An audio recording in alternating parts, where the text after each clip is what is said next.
کہ اب یہ سائیکالوجی بلڈ کیسے کی جائے اس مٹیریلسٹک دنیا کے اندر جہاں پہ لوگ مٹیریلزم کو پرسیو کر رہے ہیں. آپ سائنس اور ریلیجن کی بات تو کرتے ہیں, بٹ میرا کوشچن یہ ہے کہ ایک ایسی دنیا کے لوگ یا میرے آس پاس چلے ایسی دنیا کے لوگ ہیں جو کہ مٹیریلزم کو فالو کرتے ہیں فل, اچھی گاڑی, اچھی جاب, اچھا پیسہ.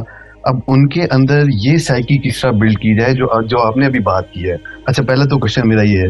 دوسرا یہ ہے کہ میں نے اپنی زندگی میں یا جس نے میرے اندر یہ سائیکی بلڈ کرنے کی کوشش کی ہے, جس شخص نے, میں اس کے پاس اپنا ایک مسئلہ لے کے گیا تھا, وہ دنیاوی مسئلہ تھا, اور پھر اس نے اس کو جسے کہتے ہیں کہ نا اس کا جواب اس نے کہا کہ تمہارا دنیاوی مسئلہ اس طرح حل ہوگا کہ تم فلانی آیت کو پڑھا کرو, یا تم نا فجر کے بعد تک اشراق تک بیٹھو تو تم یہ پڑھو نا, اس مسئلے کو سوچ کے تو تمہارا وہ مسئلہ حل ہوگا.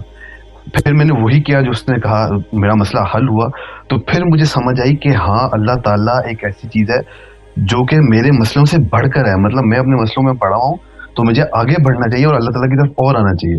تو پھر میں اور آگے بڑھتا گیا تو پھر مجھے یہ سمجھ آنا شروع ہو گئی کہ ہاں یہ مٹیریلزم نہیں ہے بلکہ اللہ تعالیٰ ایک اوپر کی چیز ہے جو میرے مسئلے مسائل سے بہت اوپر ہے. تو میرا ساحل بھائی آپ سے سوال یہ ہے کہ اب یہ سائیکالوجی تو میرے اندر, میں نہیں کہتا کہ فلی بلڈ ہو چکی ہے, نہیں, میں ابھی پروسیس میں ہوں اور کوشش کرتا ہوں کہ میں آگے بڑھوں اس میں, لیکن عام جنرل پبلک میں اور میرے اندر بھی, چلو میری مثال ہے, یہ سائیکی اب کس طرح بلڈ کی جائے کہ آپ کے مسئلے مسائل جو ہیں وہ حل. اب جس طرح ایک حدیث مجھے ایک سنائی کہ نا ایک دفعہ ایک حضور پاک صلی اللہ علیہ وسلم کے پاس ایک نوجوان آیا, یا انہوں نے ایک نوجوان کو دیکھا کہ جو بڑا پریشان تھا, اور انہوں نے اس سے پوچھا کہ تم کیوں پریشان ہو. اس نے کہا کہ میں روزگار کی وجہ سے پریشان ہوں. تو انہوں نے اس کو کہا کہ انہوں نے کس کو ایک آیت اس طرح کی دی کہ تم فجر کی نماز کے بعد سبحان اللہ و بحمدہ سبحان اللہ العظیم استغفر اللہ یہ پڑھا کرو تو تمہارا اللہ تعالیٰ رزق کے دروازے ضرور کھولے گا. اب یہ سائیکالوجی جب وہ ظاہر سی بات ہے میرے بھی یا کوئی بھی پرسیو کرتا ہے, اس کو پھر اس کا حل نظر آتا ہے دنیاوی, تو پھر وہ آگے موو آن کرے گا اللہ کی طرف کہ اللہ تعالیٰ کوئی ہے واقعی میں, مطلب اس کو احساس ہوگا جب اس کی اپنی ضرورت پوری ہوگی. تو میں یہ پوچھنا چاہتا ہوں کہ یہ سائیکالوجی کس طرح بلڈ ہوگی, نمبر 1. اور نمبر 2 میرا ایک سوال یہ ہے کہ جب اللہ تعالیٰ نے رزق کا بندوبست اپنے ہاتھ میں لیا ہوا ہے اور رزق کی تمام اولاد اللہ کے ہاتھ میں ہے, تو ایک مارکسسٹ کے ویو کے مطابق, جس میں مارکسسٹ یہ کہتا ہے کہ جی اکانومی ہی ہر چیز کی بیس ہے, تو میری زندگی کی ڈائریکشن تو سیٹ ہی اکانومی کی وجہ سے ہو رہی ہے. میں جو کماتا ہوں, میں نہیں کماؤں گا تو میری عزت ہے, میں کماؤں گا تو میری عزت ہوگی. تو اللہ تعالیٰ نے جب اکانومی اپنے ہاتھ میں لی ہوئی ہے, مطلب ایک رزق کا بندوبست اپنے ہاتھ میں ہے, تو پھر وہ میرا اختیار کہاں پہ آ گیا کہ جو کہتا ہے کہ اچھائی بھی میرے اختیار میں ہے اور برائی کے راستہ چننا بھی میرے اختیار میں ہے, جبکہ رزق تو اللہ تعالیٰ کے ہاتھ میں ہے. تو اور اگر میں اس پرسپیکٹو سے دیکھوں کہ اکانومی ہی ڈیفائن کرتی ہے مطلب آپ کی جو لائف ہے, تو پھر وہ تو اکانومی تو اللہ کے ہاتھ میں. یہ 2 کوشچن میرے.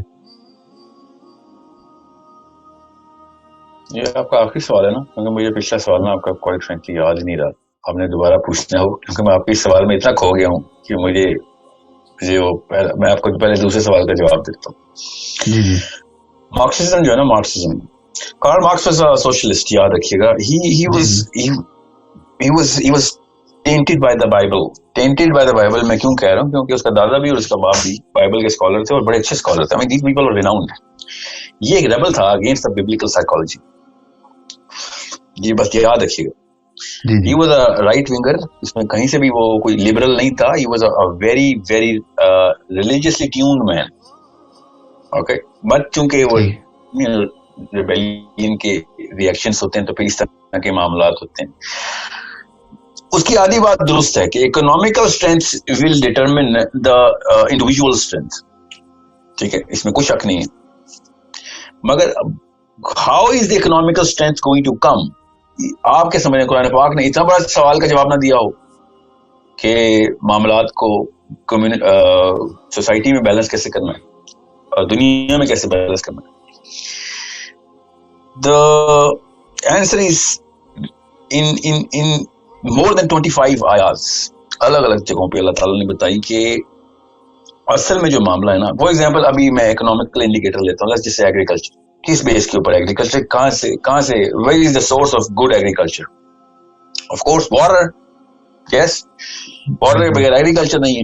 جتنی مرضی سائنس اور ٹیکنالوجی نکال لیں, جب بارش نہیں ہو رہی تو نہیں ہو رہی. اور اگر بارش نہیں ہو رہی تو آپ نے اگر آرٹیفیشل رینز کرانی ہے تو وہ زیادہ خرچہ ہے, جو پروڈیوس ہونی ہے اس کا جو فائنل انکم ہونی ہے وہ کم ہے, اور جو آرٹیفیشل رین کروانی ہے اس کا خرچہ زیادہ ہے. ٹھیک ہے, so it's not a business decision تو یہ کہ پانی ہونا چاہیے. اب پانی کا معاملہ کہاں سے آتا ہے؟ آف کورس اللہ سے آتا ہے.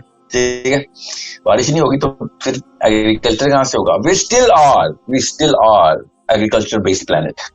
I know کہ جتنا بھی ہم اس کو سپریس کرنے کی کوشش کریں گے, industrial revolution actually nullify the very power of the agricultural resource of the planet, but we can't. I mean, this industrial revolution based on agricultural revolution کی آئی تھی. ساری بڑی انڈسٹری اصل میں فوڈ بیسڈ انڈسٹریز ہیں. تو نیچرلی جو ہے نا وہ سارا کا سارا معاملہ اللہ کی طرف لوٹایا جاتا ہے. وہ مانے یا نہ مانے, ان کو پتہ ہی ہے کہ جس چیز کو بھی وہ اللہ مانتے ہیں, جو جی جہاں سے بھی وہ کہتے ہیں بارش ہوتی ہے, ہمیں تو پتہ اللہ سے ہوتی ہے نا, وہ کہتے ہیں کہ جہاں سے بھی بارش ہوتی ہے اس کو ہم ابھی نہیں کنٹرول کر سکتے, مگر وہ ہاتھ سے گئی نا تو ایگریکلچر بیٹھ جائے گا, آبویسلی پھر انڈسٹریز بھی بیٹھ جائے گی, آبویسلی پھر اکنامیکل سچویشن تباہ ہو جائے گی. اس کی مثال کیا ہے؟ افریقہ از دا بگیسٹ ایگزامپل, کہ جہاں پہ چونکہ میٹرولوجیکل ایشوز ہیں تو وہاں پہ قحط پڑا ہوا ہے. وہاں پہ کون سی انڈسٹری کو بیچاری کو ہم وہاں پہ کیا لگائیں؟ وہاں پہ تو قحط ہے. تو انڈسٹریل ریولوشن اگر اتنی بڑی اینٹی ہوتی تو افریقہ would have been the first and best business case study for all the industrialists, but they don't go there for a reason کہ وہاں پہ بیس نہیں ہے جہاں پہ انڈسٹری کو ہم روح نہیں ہے انڈسٹری کی, which is the agriculture. Now اللہ تعالیٰ نے اس کی سائیکالوجی بڑی آسانی سے بلڈ کی, اور اللہ تعالیٰ نے کہا کہ اگر تم دین کی اقامت کرو نا تو میں اوپر سے بھی فوقہم اینڈ تحتہم, ان کے نیچے سے بھی رحمت آئے گی, اور پھر دیکھو یہ کہاں سے کہاں پہنچ جائیں.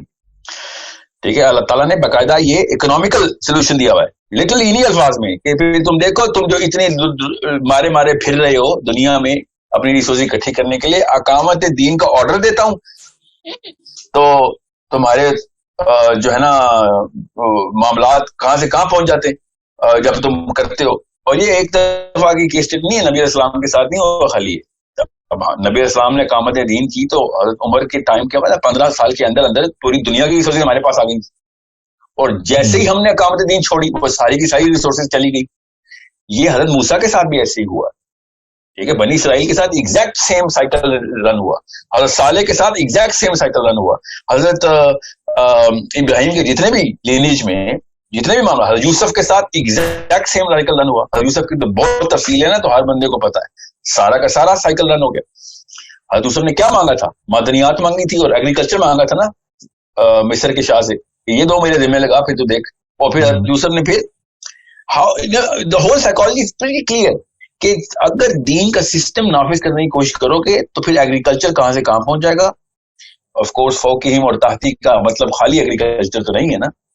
ٹھیک ہے, بہرحال اگر آپ صرف ایگریکلچر بھی لے لیں, let's just say I'm a pure Marxist and I'm saying, you know what, okay, let me just implement Islam. What is the first thing I'm going to see? And then I'll be literally getting the answer کہ سب سے پہلے تو بارشیں شروع ہو جائیں گی, اور تیری جو فوقہم اور تحتی زمین سے تیری پروڈیوس نکل جائے گی نیچے سے.